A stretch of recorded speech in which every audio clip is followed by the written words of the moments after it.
My grandfather was a dry cleaner for his entire life. Yeah, that's what he did. You never really talked about the dry cleaner. Like, how long did she have it for? Maybe 2 years of my youth. It had come along. What happened was it was a partner's, it was somebody else's, and then when they became partners in the numbers operation, it was a co-pseudo office for my mother. It was her little pit stop in the Bronx. She'd go upstairs, check out the numbers. But that guy, Mike, we used to call him Black Mike. We used to call him Mike Black because there was two Mikes. Okay. So it was a Negro Mike, Mike Negro. Mike Negro and Mike Blanco. Mike Blanco had something on the corner. He did something. And Mike Negro was the dude who ironed the clothes. But at 3 o'clock, Mike El Negro, no, I'm lying to you guys. At about 11, Mike El Negro would go upstairs and cook for the bookies upstairs. So upstairs on top of the dry cleaner, it wasn't a small bookie office. It was a central office where all their bookies called in their action. So like a main bookie? It was like a main bookie. So my mom split the details with this dude named Nelson. Nelson was a good friend of my father's. So it was maybe on the third floor. And Nelson would have a blackboard. And he would have 0, 1, 2, 3, 4, 5, up to 9. And under that, they would yell numbers at him. 604, $10. And he would look to 604 and put $10 on it. And if you called back and said 604, $20, then that board had $10 on it already. If you called $30 on it, it became 40. And they watched that number until money was too high on that number. Then they call off half the number.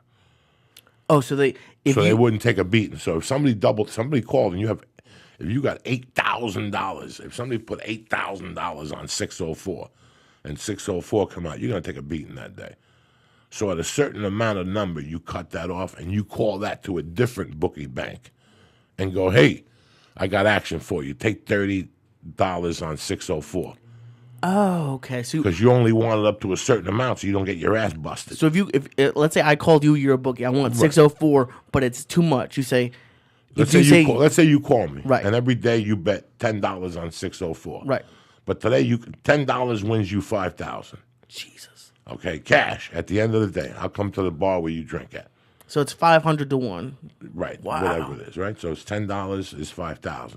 So you call me up and you say, Joey, I want to bet $25 on fucking whatever. That's $12.5. That'll bust my ass if I'm a small independent guy on a corner. So I'll call $20 of that to Lee Syatt. Lee Syatt, take this.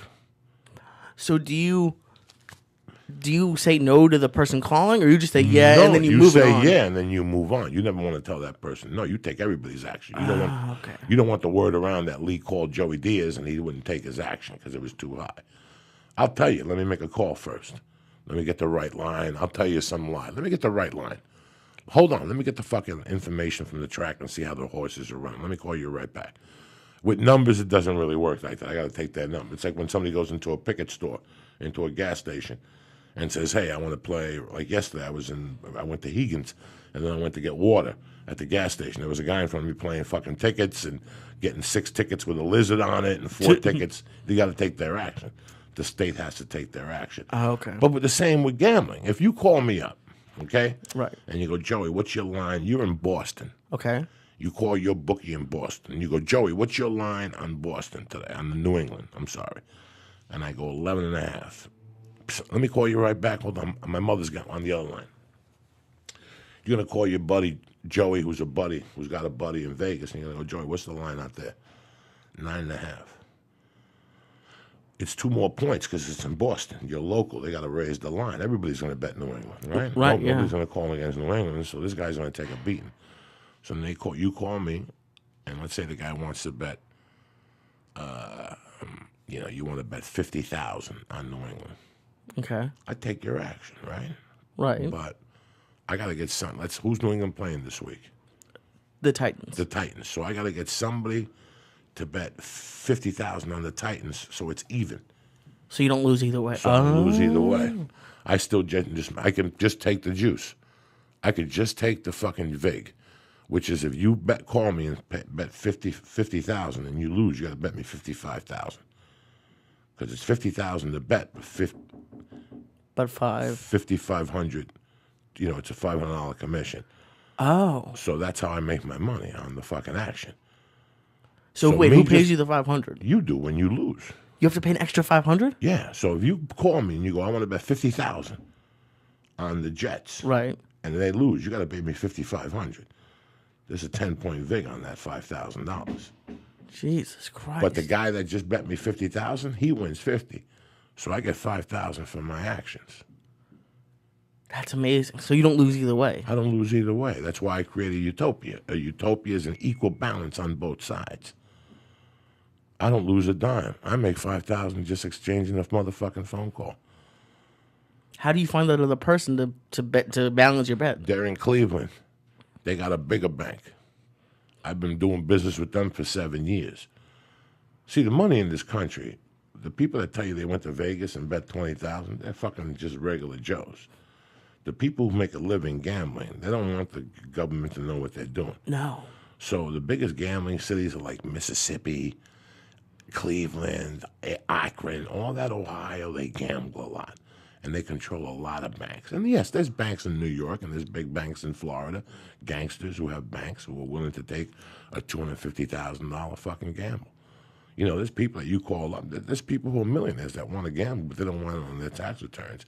And yeah, you could, Lisa, come here for a second. Do me a favor, call Vegas and put $500,000 down. You win, you got to pay taxes on that. So the 10% that you're paying as a VIG is worth it? It's worth it. Okay. Nobody knows your business. Lee, call your buddy. See if he'll take 50,000 on the fucking New England Patriots this weekend. And that's how you make money. So you try to create a fucking utopia. And Vegas does the same. Vegas will call the casino next door. That's why they have a few casinos. That's why they just don't own one property. Oh, okay. You own a couple different properties so you can move that fucking gambling money around. It's a very interesting way how the gambling is like I've told you, if I couldn't do a comedy and I didn't want to be legit right now in my situation with my daughter, I could become a small-time bookie and still pump out $1,000 a week and be safe. Wow.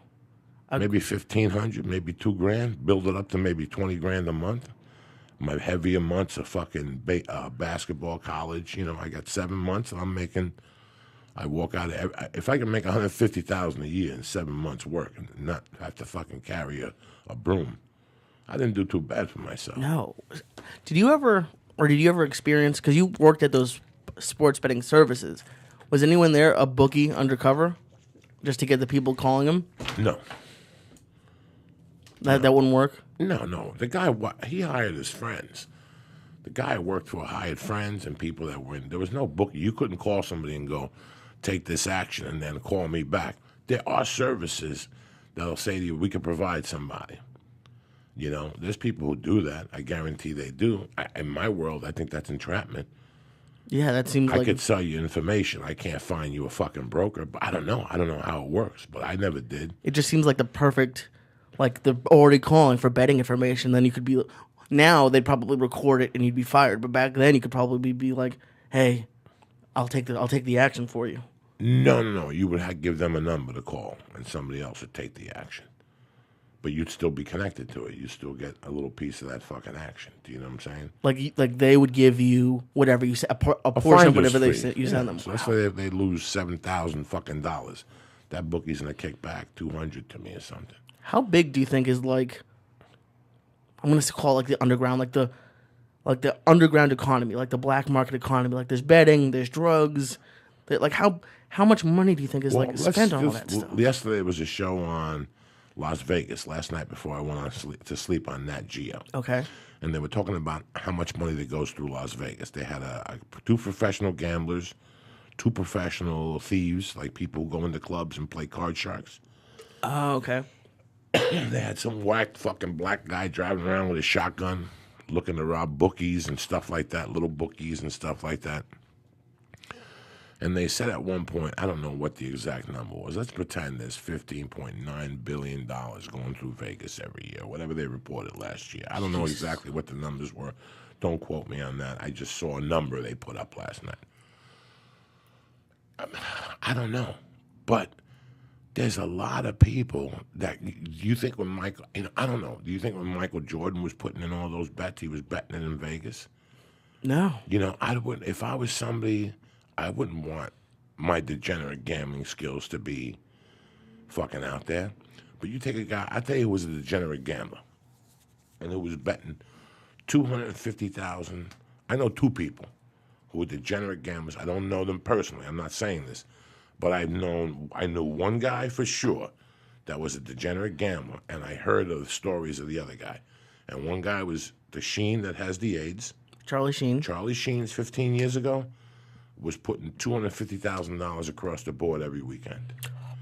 $250,000. Now, in gambling terms, if somebody's listening to this and they're a bookie, I don't know how big this is, but as far as somebody, $250,000 minimum on a Sunday and That's Saturday. $1 million a month. In college basketball, not what he was losing, but just betting. what he was betting. Right. Okay. John Gotti, well known, degenerate. $12 million a year, making, netting, and probably gambling $6 million of that away. Jesus. What about? And I don't know him at all, but Ben Affleck has been kicked out of almost a ton of casinos. That's what you're saying. You don't want it on display, and he's on TMZ getting kicked out of casinos for playing too much blackjack. Is that true? Yeah, he got kicked out. I think it was the Hard Rock last year. He wins too much money. Well, he's not a degenerate gambler. If he wins, obviously he's doing something. Maybe he gets accused of counting or something, whatever. But my point being that you don't want people to know you have that habit, right? Or you don't want your, you can't back the. If I put a bet in tomorrow for $75,000 in Vegas, I don't know if they look at my tax returns. I'm not sure. But let's say I win and I win $75,000 in Vegas. I'm sure an IRS fucking guy's gonna call me up and go, "Hey, so you make $100,000 a year, but you had the balls to bet $75,000 on a fucking football game?" I think over right? $500. I think you have to sign something. Yes. Jesus. Well, no, yeah. 6 something. Oh, yeah. When I was a kid and I used to go to the track with Mr. Bender, I would be that kid. I would use their winnings to my Social Security card. And it never came back on you? No, I was 13. How much could I make in a year? 6,000, 5,000? It never bit me in the ass again. 13, and the ages like 12 to 14, I must have made thousands just going out to the track, and when people would win that owed, the government tax liens or whatever, I would fucking do that. That's unbelievable. And it never, now, it would come back on you. That's amazing. That just never came back on you.